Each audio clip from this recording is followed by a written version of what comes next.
Oi, pessoal, eu sou Nicole Tessin, estou falando agora de Marechal Rondon, Paraná. Sou aluna de jornalismo do Centro Universitário Internacional Uninter.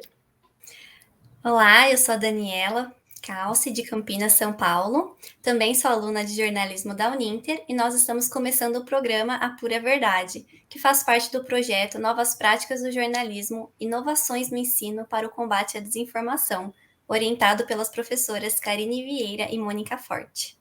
Olá, eu sou Paulo Pessoa, também sou estudante de jornalismo e também sou de Campinas, em São Paulo. E a cada edição iremos entrevistar jornalistas ou pesquisadores que estejam atuando no enfrentamento da desinformação, buscando trazer diálogos sobre as práticas envolvidas nesse processo e compreensão do contexto do atual trabalho jornalístico. No programa de hoje, nós vamos conversar com a jornalista Thaís Saibt, que é professora de jornalismo da Universidade do Vale do Rio dos Sinos, Unicinos do Rio Grande do Sul. É docente do MBA em Jornalismo de Dados do Instituto Brasileiro de Ensino, Desenvolvimento e Pesquisa, IDP, em Brasília, lançado em 2021. Doutora em Comunicação pela Universidade Federal do Rio Grande do Sul, sua tese de doutorado, Jornalismo de Verificação como Tipo Ideal, a Prática de Fact-Checking no Brasil, recebeu menção honrosa no Prêmio CAPES em Tese em 2020. Repórter e pesquisadora na agência de dados Fiquem Sabendo, é também criadora da iniciativa A Fonte Jornalismo de Dados, com atuação em jornalismo de dados, fact-checking, transparência pública e media literacy. Tudo bem, Thaís? Obrigado por aceitar nosso convite. Olá, tudo bem? Muito obrigada pelo convite. Um prazer estar conversando com vocês aí sobre esse assunto. E Thaís, para começar, a gente queria saber como foi a sua trajetória no jornalismo. Bem, eu entrei no jornalismo já no primeiro ano de faculdade, em 2004, né? Porque já no primeiro semestre comecei a fazer estágios na área, então ali já comecei a vivenciar um pouco desse cotidiano jornalístico.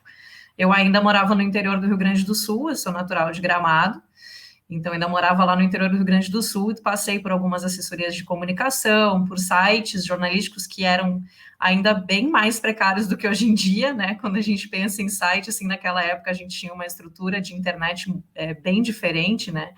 E tive boas oportunidades de, já nesses primeiros contatos ali, nessa época, 2004, 2005, até 2007, de ter vivenciado assim, as primeiras experiências, né, com multimídia. A gente passava um trabalho para conseguir colocar um vídeo na internet naquela época, né? Então, isso foi me trazendo muito para essa coisa do jornalismo digital. Em 2008, eu me mudei para São Leopoldo, que é onde fica a sede da Unicinos, né? E com isso comecei a fazer estágios em Porto Alegre. São Leopoldo é na região metropolitana aqui de Porto Alegre, no Vale dos Sinos. E então eu comecei a fazer estágios em Porto Alegre, passei pelo Ministério Público Federal, passei por agências de comunicação também, até ir para o Jornal Zero Hora, onde definitivamente, né, minha carreira foi mesmo para o jornalismo diário e muito passando para o jornalismo digital. Só que, paralelamente, sempre estava nessa vida de pesquisa também, né? Porque eu trabalhei em iniciação científica, assim como as meninas aí, não sei se o Paulo também. Então, tive esse contato com pesquisa já na graduação, em paralelo com os estágios profissionais, e isso acabou ficando para sempre na minha vida, né? Eu fiz mestrado trabalhando como repórter na Zero Hora, estudando o processo de integração digital da Zero Hora, a Zero Hora que até hoje ainda é um dos principais jornais aqui do Rio Grande do Sul, e passava na época por esse processo de integrar a redação que fazia o jornal impresso com a equipe que fazia o site jornalístico, né, zerohora.com, agora é GZH, que eles integraram mais ainda. Agora integrou rádio, né, e todas as outras mídias estão ali.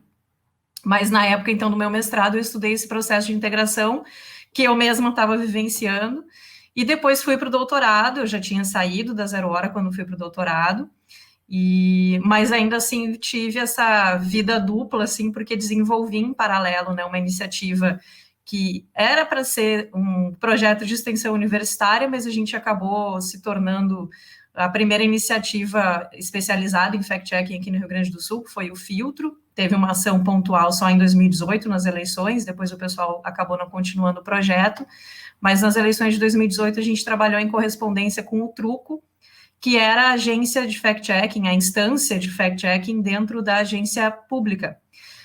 Também foi desativado depois de 2018 o truco, a agência pública não deu continuidade mais ao projeto, que já vinha desde 2014 fazendo checagem de fatos. Então, estava o tempo inteiro, assim, nesse processo de pesquisar o jornalismo, mas, ao mesmo tempo, manter a atividade jornalística. E isso não acabou depois da tese, né? Defendi a tese em 2019, terminei o doutorado, comecei a dar aula na universidade, pós-graduação, enfim, mas continuo com a atuação jornalística com a Fiquem Sabendo, hoje em dia muito mais focada, então, em abertura de bases de dados públicas, em transparência, o que cada vez mais tem se demonstrado fundamental, inclusive para o fact-checking, né? Inclusive para poder combater a desinformação, que é o grande tema de vocês. Então, no fim das contas, essas coisas estão todas integradas, e com a fonte a gente dá sequência à parte mais de pesquisa, de treinamento, de promover cursos, palestras, enfim, né, para casar esses dois mundos que estão sempre se conectando aí na minha trajetória. Quais fatores você acredita que contribuem para a propagação de notícias falsas? São muitos, dá para falar um tempão aqui, eu nem conseguiria enumerar todos, assim. Mas uma primeira questão é o seguinte, a gente tem uma ideia de que tudo nasceu ontem, tudo nasceu agora, né? Acho que sempre é bom começar essa conversa dizendo que desinformação existe desde sempre, né? Campanhas de difamação e de ódio e disseminação, enfim, de inverdades, né, sobre opositores políticos, por exemplo, ou sobre uma determinada situação que a gente não concorda, enfim, isso tem vários exemplos ao longo da história, inclusive a participação dos meios jornalísticos, ou melhor, dos meios de comunicação, né, não necessariamente os meios jornalísticos, porque a gente também, muito antes de o jornalismo ser como a gente conhece hoje, a gente tem esses registros, né, na época, os impressos que se tinha, né, que eram usados de forma panfletária. Então, se a gente voltar lá para a Idade Média, se a gente voltar para a Revolução Francesa, a gente vai encontrar esse tipo de registro, mesmo na história antiga, a gente vai encontrar esse tipo de registro em que rumores, boatos, inverdades eram compartilhadas entre as pessoas. Então, a primeira coisa que eu sempre, quando falo sobre isso e tal, gosto de desconstruir, é que esse termo que é tão difícil, fake news, porque ele não diz muita coisa e a gente abdica desse termo academicamente, né, e parte para a desinformação, mas isso que no popular as pessoas chamam de fake news não nasceu com a internet, né?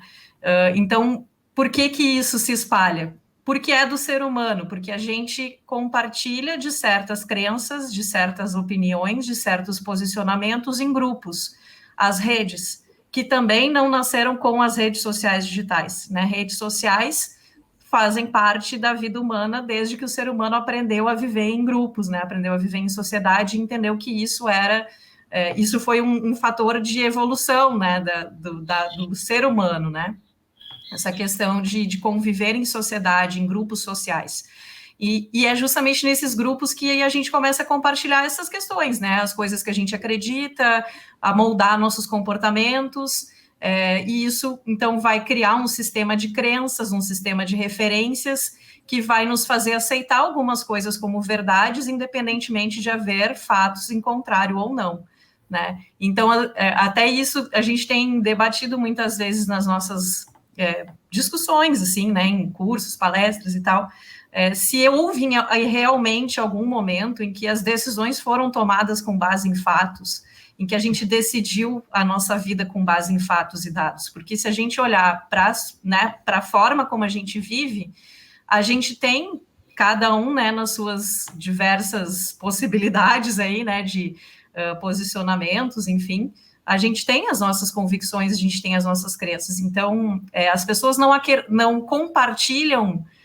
desinformação porque é desinformação, elas compartilham desinformação porque, de algum jeito, aquilo ali representa esse conjunto de convicções, esse conjunto de crenças, esse conjunto de coisas que a gente gostaria que fosse verdade, né, que é aquela expectativa, Isso pode ser motivado por diversas coisas, assim, né? A gente, quando pensa na pandemia, acho que isso fica bem evidente, né? Tem um fundo, os pesquisadores que trabalham mais nessa linha, não é meu caso, né? Eu estudo muito mais o que o jornalismo faz diante disso, mas eu acabo tendo que estudar um pouco, entender um pouco esses processos, assim, de desinformação, mas não é exatamente a minha linha de pesquisa.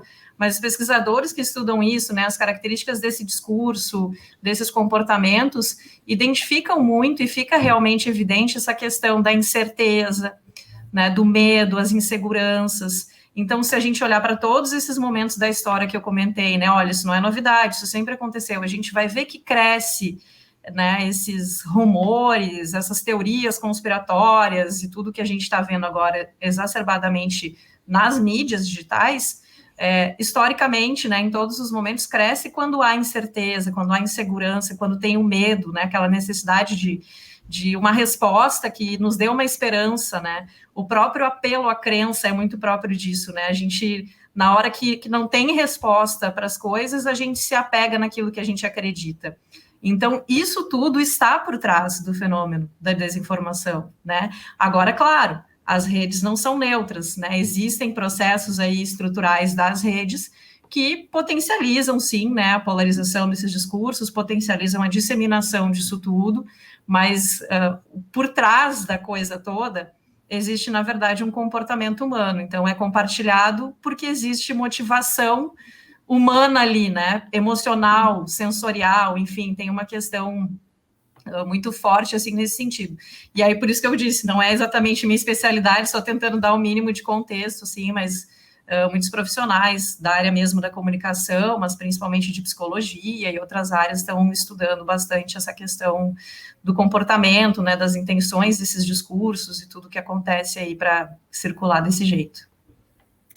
Eu vou pegar um gancho no que você falou, né, que a notícia falsa ou a desinformação, ela não é uma coisa de agora, né? É uma coisa de muito tempo. E só que as redes sociais potencializam, mas nesse sentido, você acha que a tecnologia, ela viria mais para atrapalhar, para ajudar? Ou de que forma você acha que a tecnologia atua nesse sentido? Essa é uma boa pergunta, porque o problema não é exatamente a tecnologia, mas justamente a estrutura disso tudo, né? O mercado. Vamos traduzir com essa palavra, assim, que acho que todo mundo consegue entender um pouco.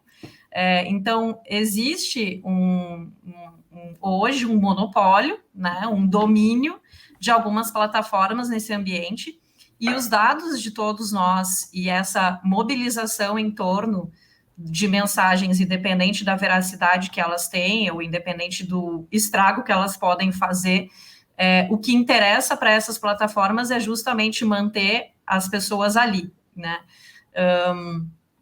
Então, essa coisa, assim, aquilo que me motiva, aquilo que eu acredito, aquilo que eu gostaria que fosse verdade, eu, né, me envolvo mais, eu me engajo com aquilo e tal. De novo, o comportamento humano. Aquilo que me desagrada pode ser que também me leve ao engajamento, porque me desagrada tanto, né, e me desperta tanto ódio, que é, de novo, um comportamento, né, um sentimento, uma emoção ali que aflora, que pode ser que também me motive a me manter engajada. Então, essas coisas, elas foram sendo algoritmizadas, né, pelas plataformas, de forma a nos manter mais tempo dentro dessas plataformas. E aí uma coisa vai levando a outra, né? Aí a gente começa a ter as chamadas câmaras de eco, a ter as bolhas, a gente começa a ver cada vez menos aquilo que nos desagrada, aquilo que é contraditório, e exacerbar ainda mais aquelas coisas que ou a gente odeia muito ou a gente ama muito. E a gente começa a criar essas realidades paralelas, então, né, que é a tal da desinformação. A gente começa a ver se criar esse tipo de realidades paralelas aí, muito por causa dessa plataformização mesmo, assim, né, de a gente estar navegando, na verdade, com essa falsa ideia de que é tudo livre, de que a gente, né, tem um mar de informação, mas, na verdade, nesse mar, a gente está cada um nas suas bolhas dentro daquele oceano ali, né. Então, não é a tecnologia, né, eu acho que é um pouco, assim, essas são as palavras-chave, assim, a estrutura, né, como ela funciona, então, como ela se organiza, baseada em algoritmos de recomendação, né? Isso tem um mercado que se alimenta, né, dessa estruturação, do quanto a gente interage, do quanto a gente compartilha. E é muito maluco isso, porque eu falei para vocês, então lá atrás, né, 2004, quando entrei na faculdade de jornalismo, comecei a fazer os estágios, a gente estava descobrindo como é que as coisas funcionavam, e se a gente olhar os textos da época, do início dos anos 2000, final dos anos 90, os primeiros pesquisadores, né, então tinha, assim, uma esperança, né, na libertação das informações com a internet, e coisas que a gente não imaginava realmente que iam chegar no ponto que a gente tem hoje, porque houve essa mercantilização, né, essa estrutura, assim, de um mercado de plataformas que acaba contaminando. E aí, bom, no fim das contas, a solução, ela vai passar por adaptações em múltiplos setores, assim, né, acho que tecnológicos, inclusive, mas principalmente de a gente regulamentar isso tudo, de a gente conscientizar as pessoas, porque vocês aí que são mais jovens nasceram conectados, né? Então a gente foi vendo como é que a coisa funcionava e não entendia nada, continua não entendendo muita coisa e está tentando se mexer nesse ambiente, mas o elemento humano ainda é muito importante para a gente conseguir combater a desinformação, e por isso que é tão importante falar em media literacy, né, que é uma das palavrinhas-chave aí da minha apresentação. A gente não vai conseguir acabar com as plataformas, muito menos com a desinformação, mas a pecinha por trás, né, do computador, do celular e tal, ainda tem poder de decisão, então esse é um dos elementos aí para trabalhar em cima disso. E, Thaís, aproveitando que você entrou no assunto de engajamento, como você compreende a desinformação no uso de estratégia para conseguir poder, não só politicamente falando, como você citou ali no início, né, do uso político da desinformação, mas também até das próprias plataformas, como você está falando, de conseguir um consumidor ali, digamos, financeiro, né, e também da informação que está sendo passada ali, através de fechando esse consumidor nas bolhas, né? Essa de novo, todas essas questões são muito complexas, né? É até difícil responder assim de bate-pronto. Eu acho que nesse ponto a gente tem um dilema ético acima de tudo, né?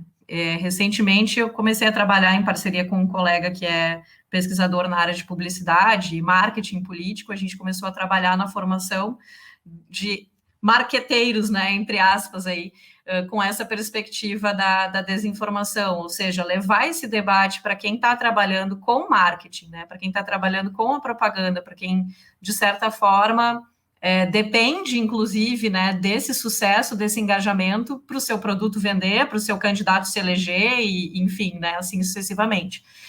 Mas a gente tem levado esse debate, porque é multidisciplinar a coisa toda, a gente não consegue resolver só com fact-checking, por exemplo, né, só com jornalismo.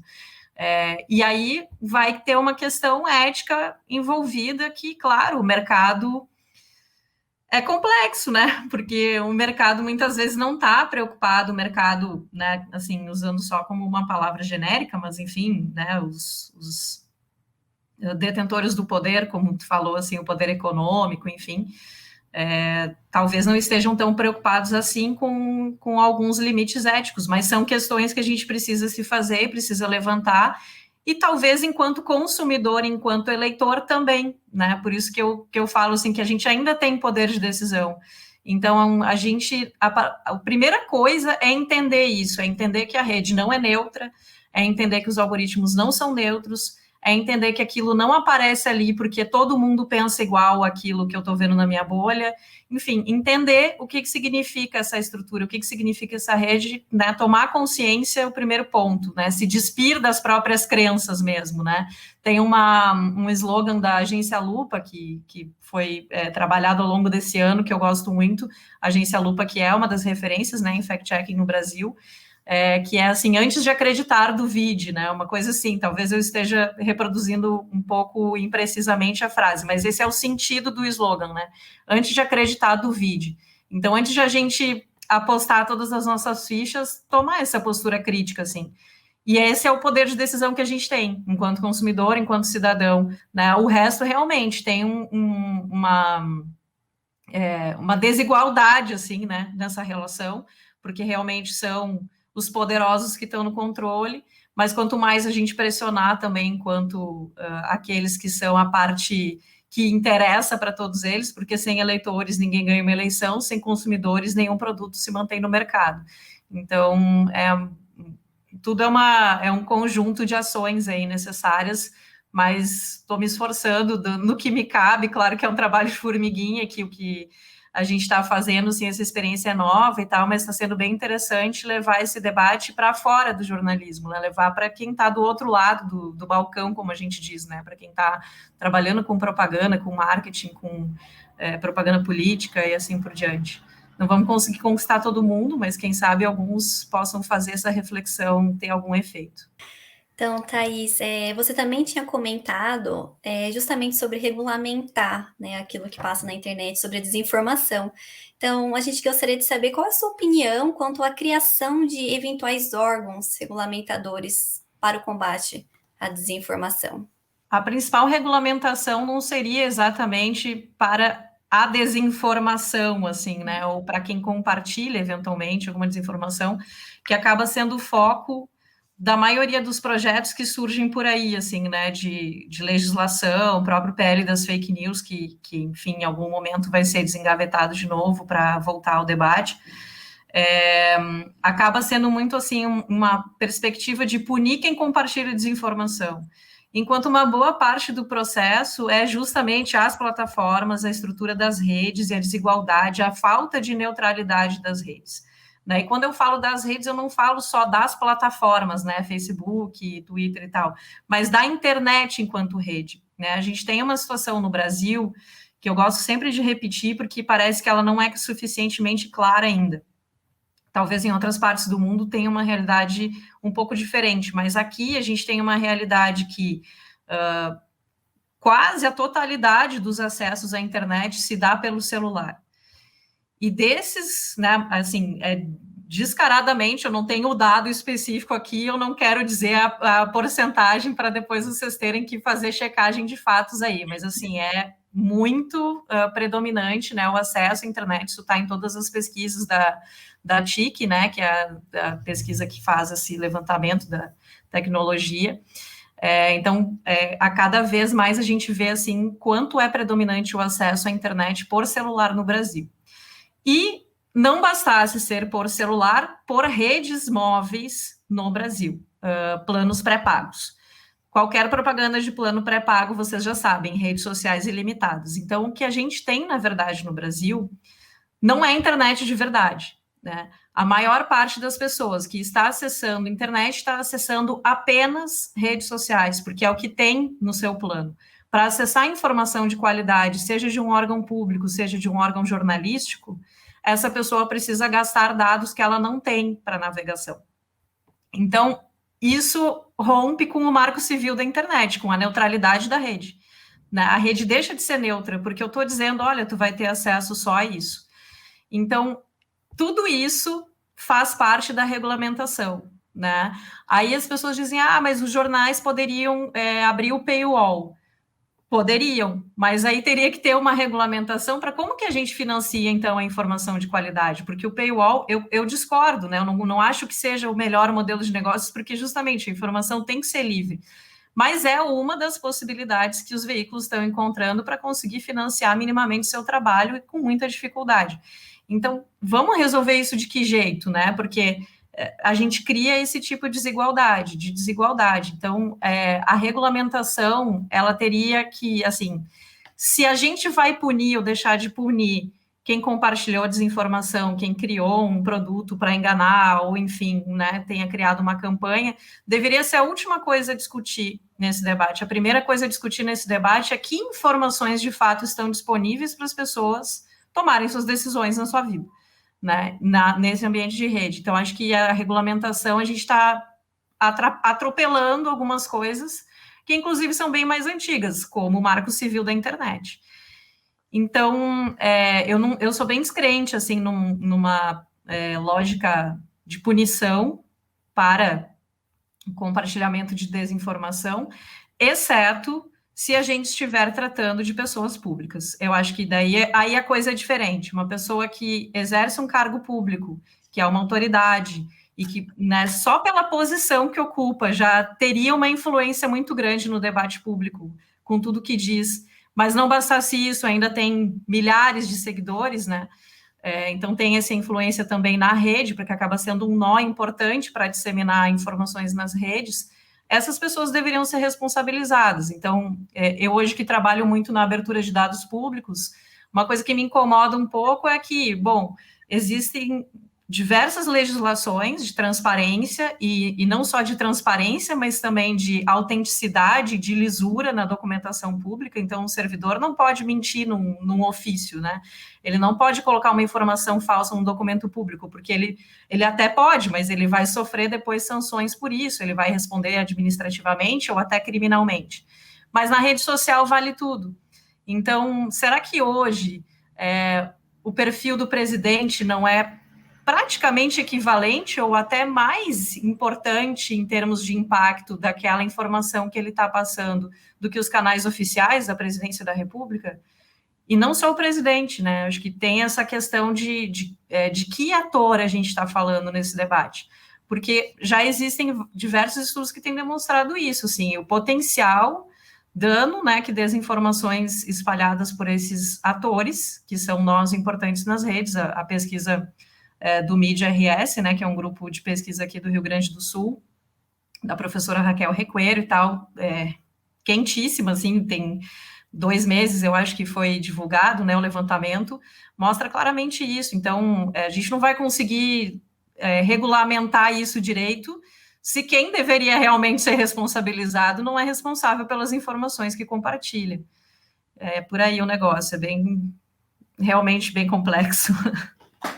Então, para outra pergunta, a gente gostaria de saber o que levou você a investir em fact-checking. Você acredita que essa é uma área promissora para os futuros jornalistas? É engraçada essa pergunta, porque eu não sei se eu investi em fact-checking. Eu escolhi esse objeto de pesquisa, né, ao longo da minha caminhada no doutorado.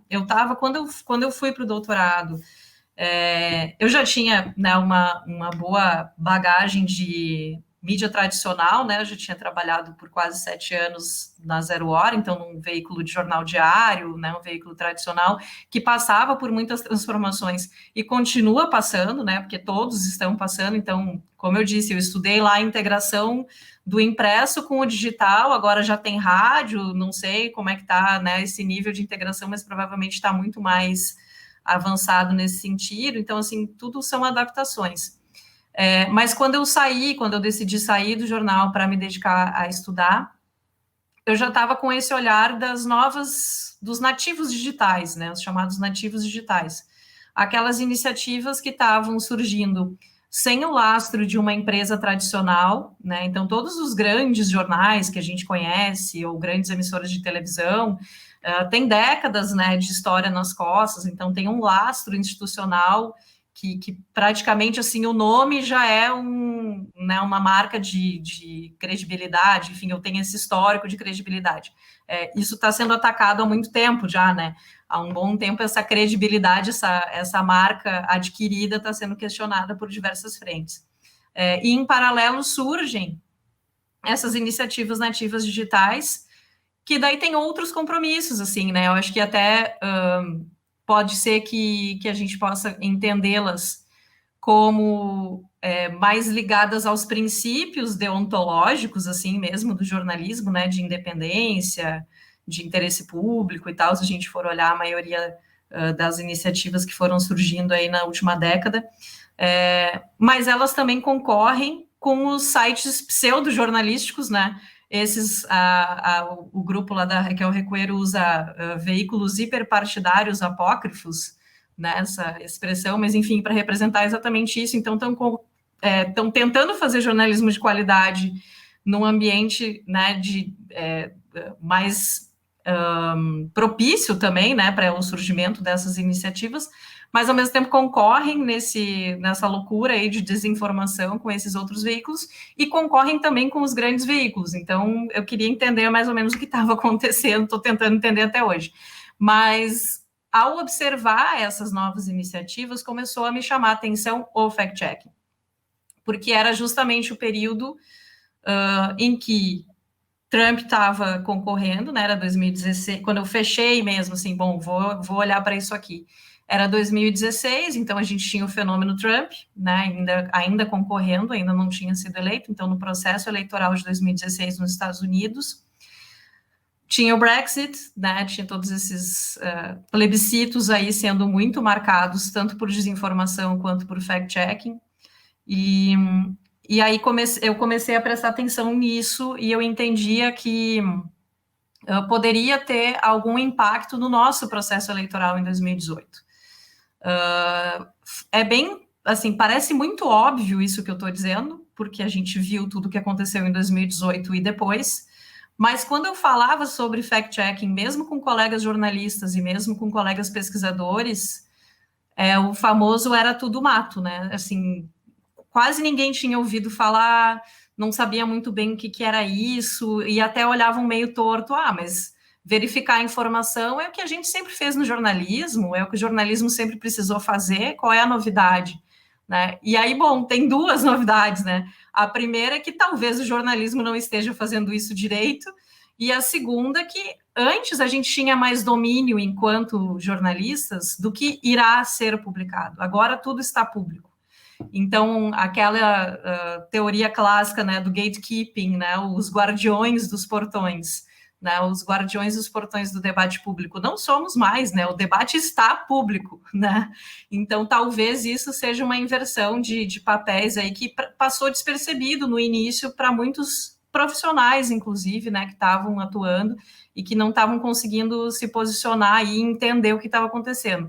O que é perfeitamente compreensível, porque as mudanças são muito rápidas e a gente não tem mesmo, né, muito como entender o que está acontecendo enquanto as coisas estão acontecendo. Mas como eu tinha esse privilégio de estudar, então, né, no doutorado, eu prestei atenção no que estava acontecendo, e foi isso que acabou me levando para o fact-checking, acabou me levando a acompanhar muito de perto tudo que aconteceu em 2018, e acho que não vou nunca mais parar de ter objeto de estudo, né, porque o negócio de 2018 para cá só nos mostra que os rumos da desinformação são, de certa forma, assustadores até, né, acho que muito preocupantes. A gente tem... A pandemia é um episódio, não tem nem adjetivo, assim, para dizer, mas a gente, todo esse discurso antivacina que já era presente antes da pandemia, né, já se tinha essa preocupação, a Organização Mundial de Saúde já tinha manifestado isso, né, o quanto essas ondas de desinformação podiam levar à redução dos índices de vacinação, e já estavam, né, sendo verificados esses indicadores, né, de que estava caindo índices de vacinação. A gente voltou a ter doenças que eram erradicadas, elas voltaram a aparecer, tudo isso. Vem uma pandemia, a única coisa que a gente podia ter esperança é a vacina, e acontece de tudo para descredibilizarem a vacina, assim como para descredibilizar o jornalismo, a imprensa, os próprios governos, enfim, né, acho que teve vários desdobramentos aí que me deixaram amarrada, ou, enfim, investindo no fact-checking, como vocês disseram, mas foi muito mais a observação do que estava acontecendo do que qualquer outra coisa. Mas, enfim, eu enrolei bastante respondendo a tua última parte aí da tua pergunta. Eu acho, aliás, eu não acho, eu tenho esperança, né, de que sim, que o fact-checking seja uma oportunidade para o jornalismo, mas não necessariamente enquanto formato, aquele formato clássico mesmo, que vai lá, verifica e coloca uma etiqueta, mas que ele seja a regra, sabe? Assim, eu não vejo alternativa para um jornalismo de qualidade, um jornalismo que faça a diferença, que seja comprometido com o interesse público e tudo isso que são os valores, como eu disse, assim, os princípios deontológicos, né, do jornalismo, aquilo que está nos códigos de ética, aquilo que a gente estuda na faculdade e tal. Eu não vejo possibilidade longe da verificação, né? É preciso que a gente assuma essa disciplina da verificação, como dizem Kovac, Rosenstiel, né, como um elemento do jornalismo. Independente de se eu vou publicar isso na forma de fact-checking mesmo, né, enquanto formato, ou se eu vou usar essas técnicas como processo, né, para evidenciar onde que está o problema das coisas que estão circulando por aí, para deixar transparente o meu método de apuração jornalística. As pessoas não vão mais acreditar no veículo X porque é o veículo X, né? Eu falei bastante aí da reputação, né, das décadas de lastro e tal. Ninguém acredita mais no veículo X porque é o veículo X. Então, como que a gente constrói essa confiança? O compromisso de transparência, que está muito explícito no fact-checking, eu vejo como uma possibilidade. Então, eu não sei se é uma convicção ou se é uma esperança de que sim, o fact-checking seja uma necessidade para a sobrevivência do jornalismo, ou a gente vai ser ainda mais pisoteado por desinformação, como temos sido aí nos últimos episódios. E você tinha até comentado aí sobre esse acompanhamento que você fez nas eleições presidenciais de 2018 e também do Donald Trump, né, em 2016. Ainda hoje também, na pandemia, a gente avalia que, infelizmente, as checagens em cima dessas notícias falsas, elas não circulam tão rapidamente quanto a produção de novos produtos de desinformação ali, principalmente quando a gente fala em redes sociais. Você que tem essa experiência acadêmica, que já fez essa avaliação em cima do fact-checking, como é que a gente consegue fazer essa avaliação do impacto do fact-checking na sociedade? É muito pouco, infelizmente, né? Por vários motivos, de novo, né? Por essa questão de circulação, porque quando o fact-checking chega, a desinformação já toma conta, porque há uma disparidade, uma desigualdade de influência. Então, os desinformadores têm muito mais engajamento do que os que estão preocupados com a qualificação desse discurso público, isso, né, já a gente verificava antes. Tem algumas pesquisas nos Estados Unidos, em 2016, até um dos autores, o Jason Heifler, ele esteve em um dos congressos da Abrage, acho que foi em 2016, talvez tenha sido 2018 mesmo, ou depois, não lembro exatamente qual foi o ano, mas até falou sobre esses estudos que nos Estados Unidos, onde o fact-checking já tinha uma história um pouco maior e tinha toda essa questão do Trump, eles identificaram através dos estudos que dificilmente uma pessoa vê uma correção de uma desinformação que ela recebeu, né? Assim, não tem essa correspondência, assim. Então, não sei como resolve, né? Acho que a gente está tentando buscar essas respostas de várias formas, né? E tem uma outra parte, né? Por isso, o outro fator envolvido é justamente a resistência à correção, né? A resistência aos fatos. Tem situações em que não importa, né, o quanto tu apresente de provas, isso não vai mudar um posicionamento, uma convicção, uma crença de uma pessoa. É muito difícil a gente mudar essa crença das pessoas. E o discurso do fact-checking, esse discurso, que é o discurso do jornalismo e até da academia, né, que de certa forma é um pouco distanciado, tem uma certa posição de autoridade, eu estou aqui te dizendo que isso está certo ou que isso está errado. Isso também cria uma resistência, então não é muito simpático, né? Então, acho que cada vez mais os debates que têm sido levantados são nesse sentido, assim, de criar empatia, né? Tem uma frase que eu tenho usado bastante, que é de um jornalista britânico, que escreveu sobre a pós-verdade, né? E, enfim, tudo o que aconteceu também na Europa em relação a isso. E ele fala bastante sobre isso, né? Sobre essa dificuldade de gerar empatia com esse discurso e, consequentemente, engajamento, né? A gente começou a história toda falando sobre isso, a gente compartilha e interage com o que a gente gosta, né? A gente se engaja com o que a gente gosta. Então, quem é que gosta de ser corrigido? Ninguém gosta de ser corrigido, né? Então, essa necessidade de criar empatia é um desafio, e a frase que eu tenho usado bastante, que eu gosto muito, é que ele fala: quem fala a verdade também tem que falar com o coração.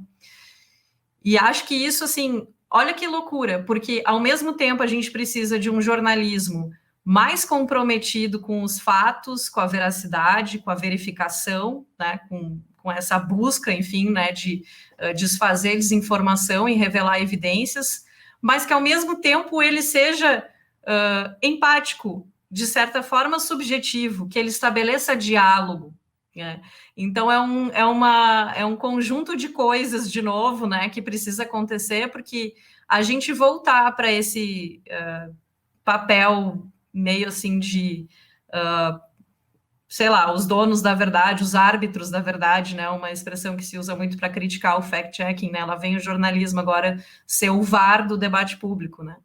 Então, mais do que ser o VAR do debate público, é preciso criar essas instâncias de diálogo, né? É preciso aprender a conversar com as pessoas, é preciso criar redes, aproximar, né? A gente tem um distanciamento, a gente tem uma desigualdade nesse posicionamento entre o público e os jornalistas e os fact-checkers, consequentemente. Então, ao mesmo tempo, ser comprometido com todos esses princípios deontológicos, mas conseguir estabelecer diálogo. E aí, falando sobre futuro e oportunidades, aonde que eu vejo mais oportunidades nesse sentido? No jornalismo local, no jornalismo de nicho, né, que a gente está num momento, assim, difícil economicamente em todos os setores, mas no jornalismo essa crise econômica já vem de alguns anos, né? As grandes organizações estão sofrendo muito com isso, mas justamente aí talvez estejam as oportunidades, né, em iniciativas menores, em iniciativas de nicho, iniciativas focadas no local, porque vocês aí estão falando, né, de até cidades que não são exatamente as capitais, né, que não estão nos grandes centros, então vocês sabem que a desinformação está aí também, né, a desinformação está na nossa pequena comunidade. Então, nessas pequenas comunidades ou em grupos mais nichados, enfim, que compartilham de um determinado sistema de referências e crenças, tudo aquilo que a gente falou antes, talvez seja mais possível a gente estabelecer essa conexão de gerar diálogo, empatia e ainda assim conseguir corrigir, desfazer desinformação para concorrer um pouquinho mais com essa circulação que é muito desigual. E a gente não vai conseguir resolver isso com tecnologia, com regulamentação, com o que quer que seja. Essa disparidade a gente realmente só vai romper quando a gente conseguir falar com o coração, como disse o jornalista britânico Matthew D'Ancona, né? Quem fala a verdade também tem que falar com o coração. Então, no sentido de criar uma rede mesmo, né? Fazer parte da rede. Acho que a gente está numa posição meio de olhar como se a gente não fizesse parte da rede. E, na verdade, o jornalismo, o fact-checking, nós, enfim, né, pesquisadores e tal, a gente faz parte dessa rede. Então, a gente tem que se adaptar também a esse ambiente aí. Você comentou agora há pouco sobre a transparência, né, da apuração na checagem. E uma coisa, assim, que às vezes começa a se debater é em relação a quem checa as agências de checagem, né? Em relação ao método ou como é feita essa apuração, né? Qual que é a sua opinião, assim, sobre isso? A resposta é a própria transparência, porque a transparência do método, ela é exatamente para isso. Quer questionar ou quer saber como eu fiz a checagem? Está aqui. Estão aqui minhas fontes, né? Eu escolhi por isso, né? Inclusive tem essa orientação, assim, explicar a decisão, inclusive, de consultar tal base de dados, né? Colocar isso tudo, né, no texto da checagem. Então, assim, o processo é o produto. A checagem de fatos inverte isso, né? O produto não é exatamente o produto acabado lá, a notícia que a gente está acostumado a aprender na faculdade, né? O processo é o produto. Então, descrever todo o método. Por que as pesquisas científicas são confiáveis e elas são consideradas como evidências, né? Como fatos, as pesquisas sérias. E justamente, por que algumas pesquisas não são sérias? Porque elas fracassam no método e elas fracassam principalmente em descrever o método. Quando a gente não tem confiança no que os pesquisadores fizeram para desenvolver um medicamento, para, sei lá, desenvolver uma vacina, enfim, quando a gente não tem esses dados disponíveis, quando os cientistas, né, não têm esses dados disponíveis, que acontece a revisão por pares e tal, então todo paper que é publicado passa por uma revisão de outros pesquisadores que vão olhar isso, né, vão olhar se esse método é confiável, se esses dados eles fazem sentido, se isso tudo que está descrito realmente leva para esse resultado final que está sendo mostrado. Então, a grande revisão por pares do jornalista, né, do que os jornalistas produzem, é essa revisão social, né, no fim das contas. Então, a gente conseguir transparecer o método para que ele gere confiança. Por isso que eu falo que a credibilidade não é a marca XYZ, né? A credibilidade é como eu fiz isso. E isso está muito documentado no fact-checking, né? Eu acho até meio inapropriado alguém dizer, mas quem checa os checadores? Bom, em primeiro lugar, tu faz o caminho lá que o fact-checker fez, porque ele está te dizendo que ele consultou a fonte tal, que ele fez o cálculo tal, que ele comparou com não sei que outra fonte, enfim, ele está te dizendo como que ele fez. Então, primeiro tu olha o que ele fez, e aí se tu encontrar um erro, um furo, alguma coisa que não para em pé, aí tu pode questionar. Mas os elementos para checar os checadores estão na própria checagem. Então, assim, por isso que eu falo também que isso deve ser regra em qualquer produto jornalístico, porque a gente deixaria menos brecha para críticas infundadas, porque uma coisa é criticar realmente, é apontar um erro, apontar uma imprecisão, né? Mas com base naquilo que está ali. Outra coisa são esses discursos também que a gente vê que é meramente ataque, né? Uma coisa é crítica, outra coisa é ataque. Contra os ataques, aí, enfim, aí a gente precisa realmente pensar em talvez medidas, né, de proteção mesmo e tal. Mas quanto à crítica propriamente dita, os elementos para crítica eles estão todos postos. E que bom se tivessem postos em todos os produtos jornalísticos e não só nesses que têm assumidamente o formato de checagem, né, de fact-checking. E assim,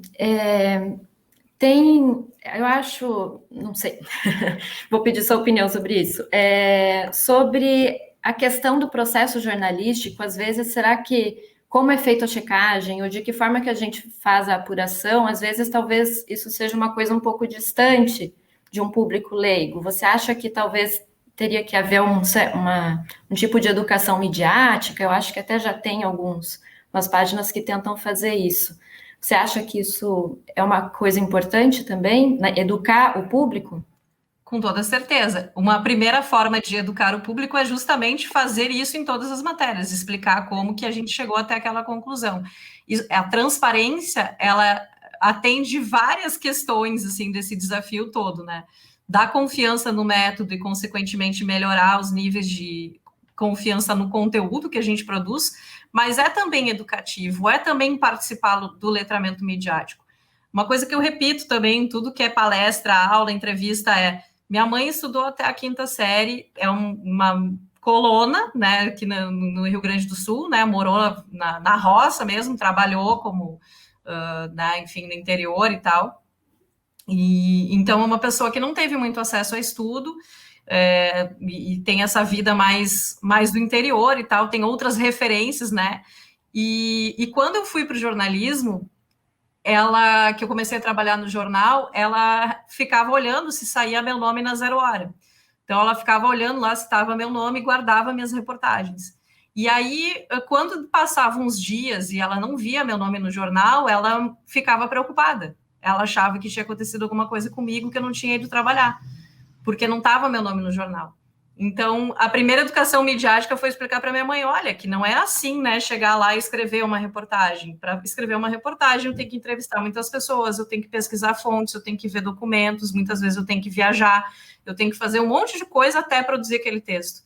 Então, né, a mãe da jornalista não sabe como é feito o jornalismo, né, então, nem tem muito a ver, talvez, com o nível de estudo que ela tem, porque eu acho que mesmo pessoas pós-graduadas não sabem como é feito o jornalismo, né? Não sabem como que a gente chega naquele resultado final. Mas isso é uma coisa que é muito cara, assim, esse exemplo concreto, diário e assim, pessoal, ele me é muito caro, porque as pessoas não sabem o que a gente faz. Então, como que elas vão saber o que a gente faz?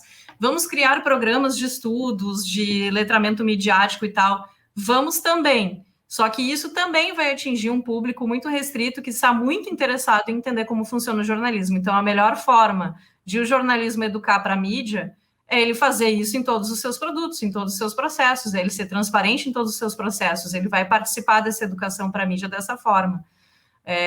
Mas, enfim, quando a gente fala de media literacy, a gente está falando disso tudo, né? De entender como que uma informação chega até a gente daquele jeito que ela chegou, né? Entender esses processos por trás, esse letramento midiático, noticioso e também digital, entender como funciona a rede, né? Um letramento também múltiplo aí.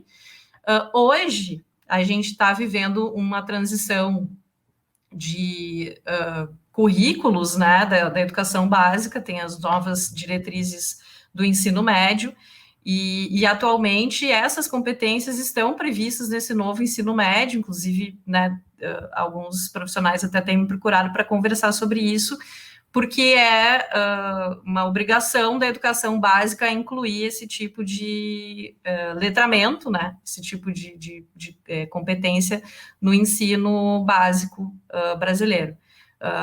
Eu quero crer que isso seja uma coisa muito legal, sabe, que realmente eu acredito que seja o ambiente ideal para se levar isso, né, porque é na escola que a gente também tem, né, assim, muitas rupturas, né, de crenças acontecem justamente nesse período, né, da educação básica, quando a gente sai das nossas primeiras bolhas e passa, né, a ter essas visões mais compartilhadas aí com enfim, né, o conhecimento mesmo, né, embasamento científico. Então, quem sabe a gente tenha esperança nas próximas gerações a partir disso, porque isso é uma opinião que, claro, né, estou manifestando o que eu penso, mas acompanhando tudo que se debate, não só aqui no Brasil, mas em outras partes do mundo, é um dos elementos, né, daqueles tantos elementos que são necessários. O letramento midiático é um dos elementos essenciais para se combater a desinformação. Thaís, você acredita que o fact-checking ele pode ser uma disciplina ministrada no curso de jornalismo? Deveria. A gente está implementando, inclusive, né, advogando em causa própria, muito antes da minha chegada até na instituição que eu dou aula, já estava prevista essa implementação, mas no curso em que eu sou professora já está em processo de implementação uma disciplina de dados e checagem. Outros cursos eu sei que também já estão trabalhando nesse sentido, e faz todo sentido, porque se a gente está pensando que lá na educação básica vai se falar de desinformação, não tem como jornalista ser formado e sair sem essa formação. Mas assim como eu defendo o que eu defendi em boa parte dessa conversa, de que esses conhecimentos eles não devem se restringir ao formato fact-checking, né? Aquele conteúdo lá que tem um selo que vai dizer o grau de veracidade e tal. Não, eu acho que tem que atravessar todos. Eu gostaria, né, de novo, tenho esperança que, né, e gostaria muito de ver isso acontecer, que esse fosse um conhecimento básico que atravessasse todas as instâncias de produção jornalística de um curso de jornalismo. Pessoalmente, porque me é um tema caro, eu dou aula de reportagem, eu dou aula de jornalismo digital, enfim, que não está lá, né, no programa fact-checking, mas todo semestre tem pelo menos uma aula e uma atividade de fact-checking, porque isso vai ser necessário na hora de tu fechar a tua reportagem, né? Se não tem ninguém que faça por ti, pelo menos tu, como repórter, tem a obrigação de fazer esse processo de verificar os dados.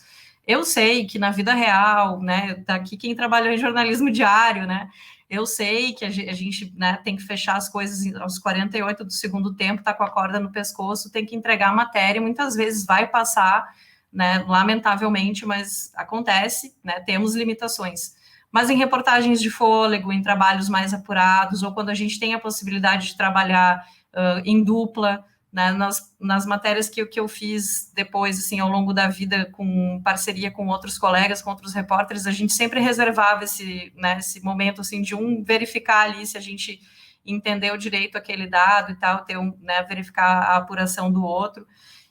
Então é isso, é um conhecimento básico, não deve ser uma disciplina só. Seria desejável que tivesse, sim, um espaço, um curso de extensão, enfim, sei lá, algum espaço para falar mais aprofundadamente sobre isso, né? Se não pudesse ser uma disciplina regular. Mas, enquanto competência, deveria atravessar todas as possibilidades aí de apuração jornalística que um curso de jornalismo tem. Pegando o gancho, como que você acha, qual que é a melhor abordagem para ensinar os alunos a combater a desinformação? Pensamento crítico, o que eu falei, assim, acho que a questão da lupa é muito, assim, boa como norte, né? Antes de acreditar, duvide. Qual é, assim, um dos grandes problemas do jornalismo e até uma das grandes críticas que fact-checkers fazem ao jornalismo convencional? O maldito jornalismo declaratório, né? Que a gente coloca alguma afirmação de alguém entre aspas, disse fulano, e não se compromete com o que disse fulano. e só passa a informação adiante. E aí depois diz, mas isso aí foi o fulano que falou. Né? Às vezes está lá estampado na manchete do jornal, né? Então está lá a frase. Mas o recado que passa, apesar de estar entre aspas, apesar de a gente dizer que disse fulano, o recado que isso passa nesse ambiente de desinformação é de desinformação. Então a gente ajuda a desinformar quando reproduz esse tipo de declaração, e aí, mas é para me isentar, eu coloco entre aspas. Esse é o problema, a gente não pode mais se isentar, né? A gente, como jornalista, precisa se comprometer com os fatos, né? Então, pensamento crítico, assim, duvidar. A gente compra muita informação, né? Assim, aquela coisa da fonte privilegiada, né? Então, o jornalismo no cotidiano, assim, né? Como eu disse, assim, eu sei porque trabalhei como jornalista e vivenciei isso, enfim. A gente tem isso, né? A confiança em assessor de imprensa, em fonte privilegiada e tal, e a gente compra informação muitas vezes sem criticar essa informação. Então, pensamento crítico é isso, assim, a gente tem que duvidar antes de acreditar. É básico, mas a gente acaba passando por vários motivos por cima, né? Nas práticas convencionais de jornalismo, e isso tem sido alvo de grandes debates no ambiente contemporâneo, porque muitas vezes, ao reproduzir esse tipo de declaração sem se comprometer, né, se isentando, porque foi fulano, ciclano que disse, depois as agências de fact-checking é que tem que apagar o incêndio da desinformação gerada por uma reprodução dessas. E até tem fundamento, né? Às vezes os colegas que estão em veículos falam, mas estava lá explicado no contexto da matéria e tal. Sim, lindo, maravilhoso, mas o que as pessoas compartilham? O título, o que as pessoas leem? O título. Então, o título é muito importante, né? Que esse título expresse, quando há uma desinformação, que ele já traga essa desinformação no título, né? Que a gente esclareça, olha, sem provas, fulano disse isso, né? Mas não abre aspas e fulano disse. Então, coisas desse tipo, assim. Então, a crítica tem que ser melhor exercitada, o pensamento crítico tem que ser melhor exercitado na maior parte do tempo, assim. É uma vigilância difícil, como eu disse, eu sei que tudo isso que eu estou falando, e a crítica que aí, né, muitos jornalistas fazem, mas na academia é fácil falar. Acho que eu me sinto à vontade para falar, porque nunca fiquei só na academia, então eu tenho noção, eu tenho consciência de que os desafios são muitos e que nem sempre é fácil colocar isso em prática no trabalho convencional jornalístico. Mas, assim como eu falei logo de início, se a gente não levantar certas reflexões, se a gente não assumir certas posturas, a gente vai ser pisoteado por desinformação cada vez mais. Então, assim, não existe outra solução a não ser se comprometer com essas questões e levar até as últimas consequências onde for possível esse debate. Vai esbarrar em linha editorial, vai esbarrar em decisão de veículo, vai ter um monte de coisa que ainda vai acontecer. Talvez, inclusive, alguns veículos não vão sobreviver, alguns veículos vão, sei lá, deixar de fazer jornalismo e fazer outra coisa, porque não vão conseguir compartilhar, né, desse tipo de processo, enfim, e vão ter que se posicionar em algum outro ponto desse ecossistema de comunicação. Mas, jornalisticamente, assim, pensando no que é jornalismo, na deontologia do jornalismo e tudo que eu estou falando desde o início, não tem outro jeito. E você também, Thaís, comentou sobre essa passagem, né, de um jornalismo que é apenas de comunicação, de comunicar e botar as declaratórias, né, mas para um jornalismo que também ele vai verificar o que a fonte está informando ou o que recebeu ali de informação. Tem alguns autores que dizem de que o fact-checking ele surgiu como um movimento de reforma ali, para a gente sair desse jornalismo de comunicação para o jornalismo de verificação. E até dentro do seu material você fala um pouco disso, né? Você acredita que, refletindo sobre essas ações que são feitas dentro das redações jornalísticas, e também se a gente conseguisse o fact-checking como uma disciplina dentro da academia, você acha que a gente conseguiria minimizar o impacto dessas desinformações que estão circulando nas redes? Minimizar, em parte, porém, sozinho nada vai resolver. Precisaria, ainda assim, né, de um conjunto de coisas, incluindo letramento, incluindo algumas regulamentações, né, um conjunto de coisas. Não é só o jornalismo, isso assim, o fact-checking, ali em 2018, quando eu estava mais focada nos estudos das eleições, colocaram um piano nas costas das agências de fact-checking, que eram, na época, muito menores do que elas são hoje, e ainda são organizações pequenas. Não tem 200 jornalistas numa redação de fact-checking, né? Tem muito menos do que isso. Então, se colocou, na época, então, menos ainda, né? Eram algumas poucas dezenas de profissionais que trabalhavam nessas agências e colocaram um piano nas costas dessas agências, como se agora, bom, vamos colocar lá para eles verificarem para a gente e vamos resolver o problema da desinformação. Então, não dá. Né? E pode colocar 2 milhões de jornalistas em agências de fact-checking, que mesmo assim não vai dar. Então, é um conjunto de coisas que vai envolver, inclusive, soluções tecnológicas, vai envolver regulamentação, um conjunto de coisas. Mas um jornalismo mais... como é que eu posso definir? Que o jornalismo seja um só jornalismo. Até eu estava lendo um texto de outros colegas aí essa semana falando isso, né? Não pode ter o jornalismo do veículo A e o jornalismo do veículo B. O jornalismo tem que ser jornalismo. Então, assim, o que é jornalismo? Por incrível que pareça, com toda a tradição já, né, de quase um século aí, pelo menos, de estudos bem estruturados e tal, sobre o jornalismo que, enfim, né, comercial, industrial, agora, sei lá, pós-industrial, né, que é um dos termos que os acadêmicos usam, a gente ainda tem essa dúvida, que é jornalismo, porque... quais são, eu falo dos princípios deontológicos, né? Existem esses princípios, eles estão lá nos códigos de ética, só que esse jornalismo, ele é exercido numa empresa comercial, numa empresa que tem, né, sei lá, compromissos com determinadas correntes aí ideológicas, e aí ele já é um pouquinho diferente, aí a gente já negocia certas partes desse conjunto de princípios, porque tem esse ambiente de produção. Então, isso tudo prejudica, né? Quando a gente está falando desse comprometimento com transparência e tal, no fim das contas está de fundo isso. Bom, a gente precisa compartilhar, então, de um conceito de jornalismo. E aí, isso aqui é jornalismo, e a gente vai direcionar as nossas práticas para isso. Talvez esse seja realmente o grande movimento de reforma do fact-checking, porque o fact-checking tem alguns princípios compartilhados. Então, quando a gente vai olhar lá a Rede Internacional de Fact-Checking, a IFCN, né, International Fact-Checking Network, que foi criada em 2014, que hoje já tem algumas centenas aí de integrantes, inclusive para fazer parte da coalizão aí do Facebook, Twitter, Google, enfim, das plataformas para fazer checagens. Quem recebe, né, esse conjunto de materiais para verificação são agências que estão na IFCN, então tem essa chancela da IFCN. Nessa rede se compartilha de um conjunto de princípios.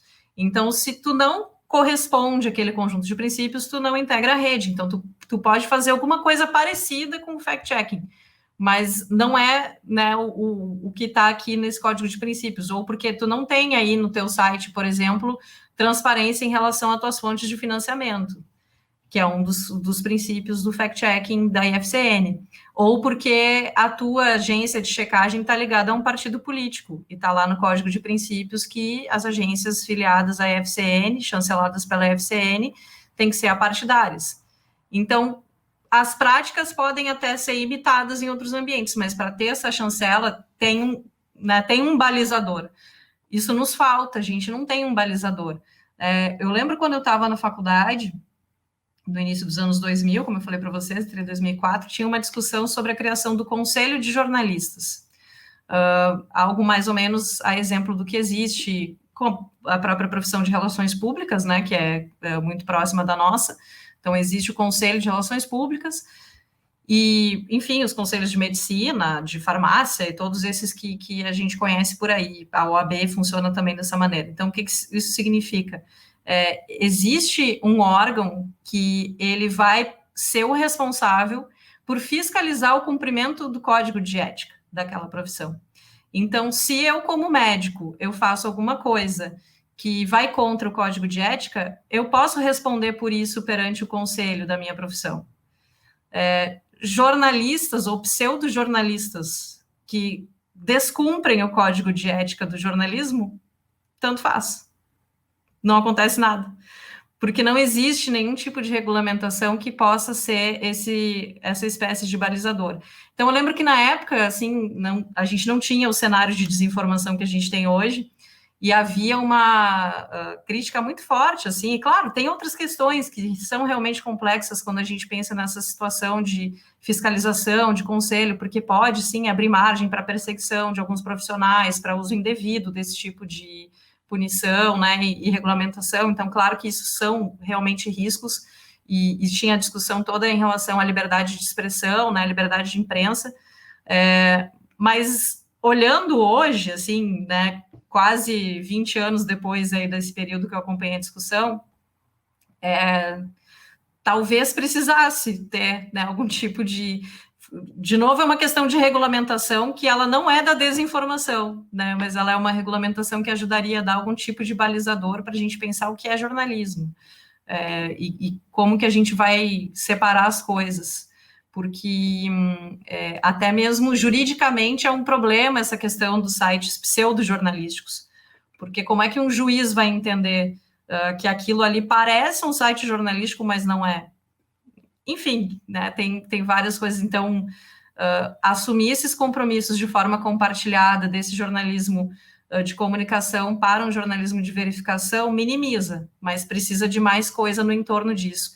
E acho que o grande movimento de reforma, para concluir e sintetizar essa grande resposta aí da tua última pergunta, Paulo, o grande movimento de reforma, né, essa ideia de que o fact-checking ele é uma resposta ao jornalismo declaratório, é um movimento de reforma que resgata os próprios valores do jornalismo, os próprios princípios do jornalismo, ela vem muito do trabalho do Lucas Graves, que é um pesquisador norte-americano, né, dos Estados Unidos, que pesquisou as primeiras agências de fact-checking lá nos Estados Unidos, e identifica isso, né, identifica esse fenômeno.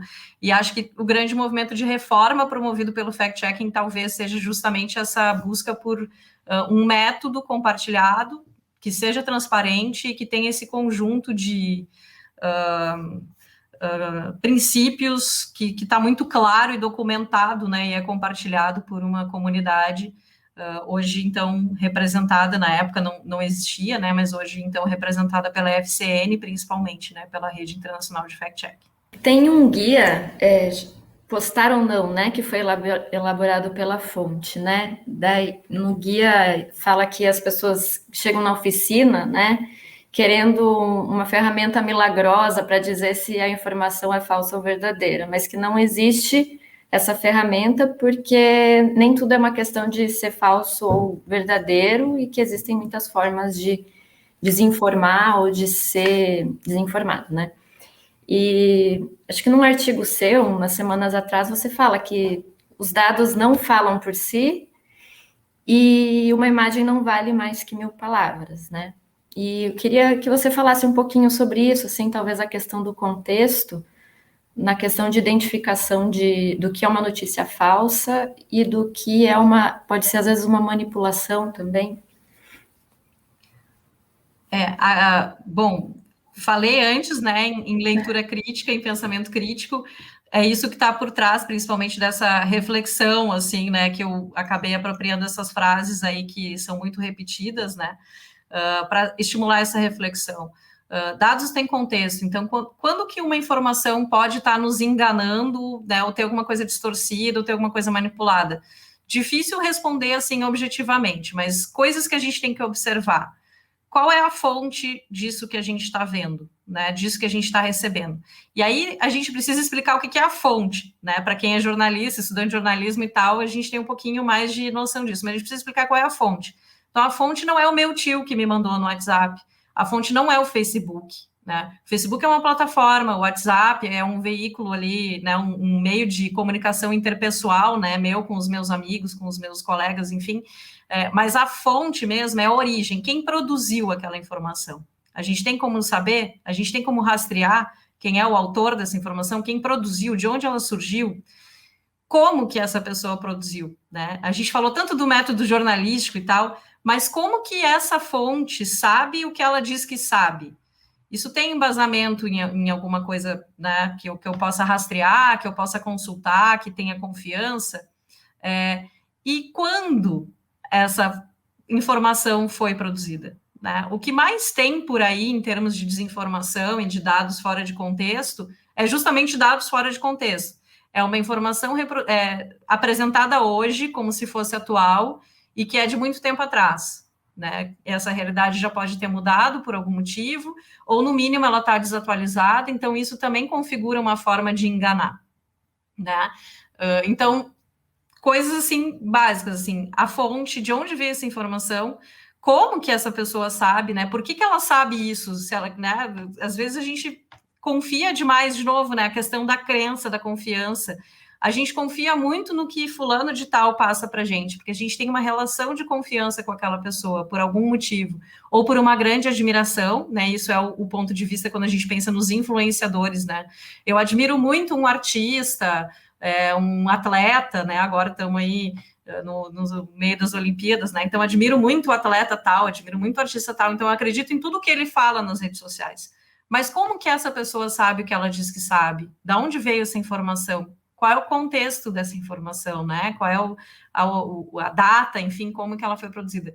Então, por isso que não tem resposta pronta, porque cada caso vai ser um caso, né? Vai ter casos em que os dados vão estar interpretados de forma equivocada, e aí a gente precisaria de mais uma hora para a gente falar nas múltiplas possibilidades de enganar com dados verdadeiros. Mas fazendo essas 3 perguntas, acho que a gente já consegue minimizar bastante, né, o impacto, assim, a gente consegue exercer a dúvida com essas 3 perguntas, né, aquela coisa de antes de acreditar, duvidar. Então, antes de sair compartilhando, exercer a dúvida vai envolver a gente se conseguisse fazer pelo menos essas 3 perguntas, né, buscar informação em outras fontes para ver se realmente aquilo ali faz sentido e se despir, né, das crenças que nos levam a compartilhar, não só das crenças, mas também dos sentimentos, né, a raiva, o medo, tudo aquilo que a gente falou que acaba nos deixando ansiosos, né, e ávidos por compartilhar. Então, aquela máxima também, né, de pensar antes de compartilhar. A gente, né, vê muito assim, eu não sei se é verdade, eu só estou compartilhando. Então, se tu não sabe se é verdade, não compartilhe, né? Pensa primeiro, questiona, vai atrás e tal. Não sai compartilhando, segurar esse ímpeto, né, que nem sempre é fácil, mas segurar esse ímpeto da emoção ali de compartilhar e exercitar essa dúvida, né, exercitar o questionamento, pensamento crítico, isso é o principal. E aí isso vai envolver tanto dados estatísticos, né, quanto informações científicas, ou que se dizem científicas, né, as receitas aí de cura disso e cura daquilo, imagens, por isso que elas não valem mais do que 1000 palavras, né, a gente tem muita informação, desinformação que descontextualiza fotos, né, que coloca como sendo de agora uma imagem que é, sei lá, de 2015, ou coloca uma pessoa que não estava naquela foto para criar uma determinada impressão que vai distorcer uma situação, ou para colocar uma figura na camiseta do fulano de tal lá para também criar um sentido, e assim por diante. Então, as frases de efeito ajudam também a promover esse exercício da dúvida.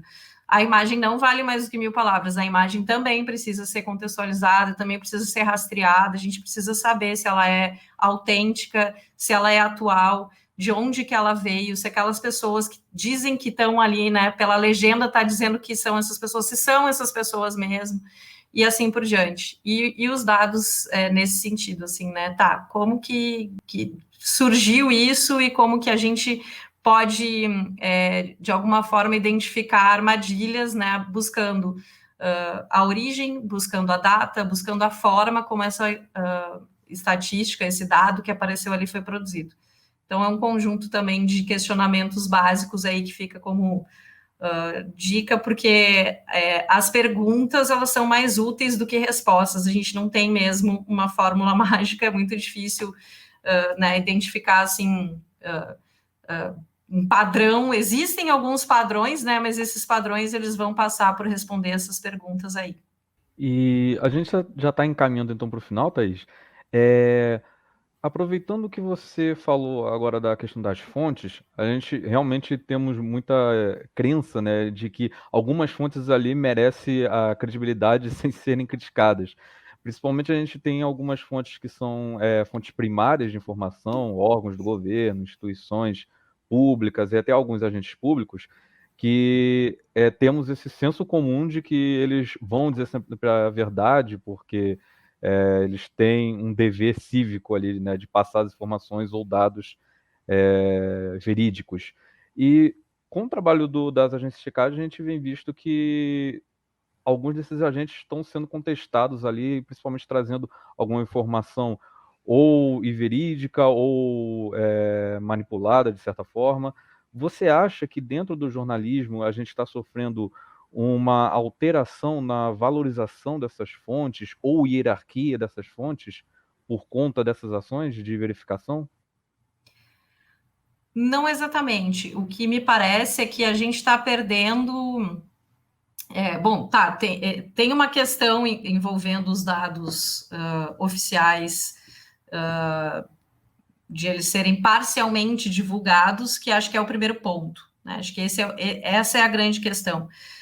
Então, aquilo que a gente chama de fonte oficial primária, jornalisticamente, nem sempre é exatamente a fonte primária. O que eu quero dizer? Eu liguei para a assessoria de imprensa do órgão X e essa assessoria de imprensa me deu uma informação. A fonte é oficial, mas ela não é primária, né? Isso está mediado por alguém. Então, aí que eu falei no início, né, que o trabalho que eu tenho desenvolvido hoje por estar fazendo parte da Fiquem Sabendo, onde a gente busca a informação direto da fonte mesmo, né? A gente trabalha com o uso da lei de acesso à informação, com a busca direta por dados abertos, né, que muitas outras organizações especializadas em dados abertos têm batalhado, e aí tem se demonstrado, inclusive, esses problemas de transparência dos dados oficiais também, por esse exercício, né, de olhar a fonte original. Então, o problema maior não é exatamente a fonte oficial, mas como o jornalismo acessa essa fonte oficial, que mesmo sendo oficial, na maior parte do tempo é de segunda mão, porque já pega esse dado tratado por alguém. Então, o apelo do jornalismo de dados, da própria lei de acesso à informação, de a gente fazer uso dos canais, né, de acesso à informação, porque aí não vai ser o assessor de imprensa, vai ser o responsável por aquela política, ou, enfim, aquele sistema vai vir com os microdados, né, que são coisas que a gente batalhou bastante na história da Covid-19, né, de a gente ter as planilhas com dados abertos com cada caso, né, os microdados, não só um painel que me diz que é 25% isso ou 30% aquilo. Porque aí, quando a gente olha essa fonte original, inclusive vai apresentar problemas, porque também precisamos levar em consideração isso, né? Os dados são produzidos por humanos, então tem uma série de questões que pode alavancar problemas, né? Nesse texto que a Nicole citou, ele é muito inspirado pelo caso das vacinas vencidas, que não eram vencidas, né? Na verdade, o que havia ali era um atraso de atualização de sistema. Então, entender isso, a gente só consegue entender se a gente olhar, né, a fundo a fonte primária. E acho que a maior parte do tempo a gente não trabalha com a fonte primária. Então, cada vez mais tem se mostrado que a questão é a gente qualificar tanto a fonte primária, porque existem problemas também de alimentação dessa fonte, mas também o olhar jornalístico para essa fonte primária e não pegar a coisa mastigada, já mediada, como acontece na maior parte do tempo, porque a gente está acessando uma fonte oficial, mas ainda assim de segunda mão. Então, no fact-checking, isso é desaconselhado, para dizer o mínimo, né? No fact-checking, a gente busca sempre a fonte da fonte mesmo, assim, né? O mais primário, né? Com toda a granularidade que for possível, para a gente ter segurança daquilo que a gente está analisando e não pegar esse tratamento já pronto, que pode vir enviesado, que pode vir pela metade, que pode ter parcialidade ali, né? E isso vai acabar interferindo na qualidade, então, da fonte. Então é isso, Thaís, e fechamos aqui a nossa primeira edição do A Pura Verdade, agradecendo a participação da jornalista e pesquisadora Thaís Sabit. Muito obrigado, Thaís, de novo, por ter compartilhado aqui as suas ideias, as suas opiniões, por ter tido essa conversa com a gente, por ter aceitado o convite aqui, a honra de estarmos inaugurando essa primeira edição com você. Muito obrigada, eu que me sinto honrada de ser a primeira aí, espero que seja a primeira de muitas, para também acompanhar as visões de outros colegas, outros pesquisadores, espero que tenha sido também proveitoso todo essa discussão, assim, né? Porque é muito mais reflexão, é muito mais dúvida, pergunta do que resposta, como eu falei, assim, acho que no fim das contas é uma grande reflexão conjunta aqui. Muito obrigada pelo convite, pela oportunidade. O programa vai estar disponível no Spotify e no YouTube. Você pode acompanhar o projeto no Instagram, Facebook e Twitter. Tchau e até o próximo programa.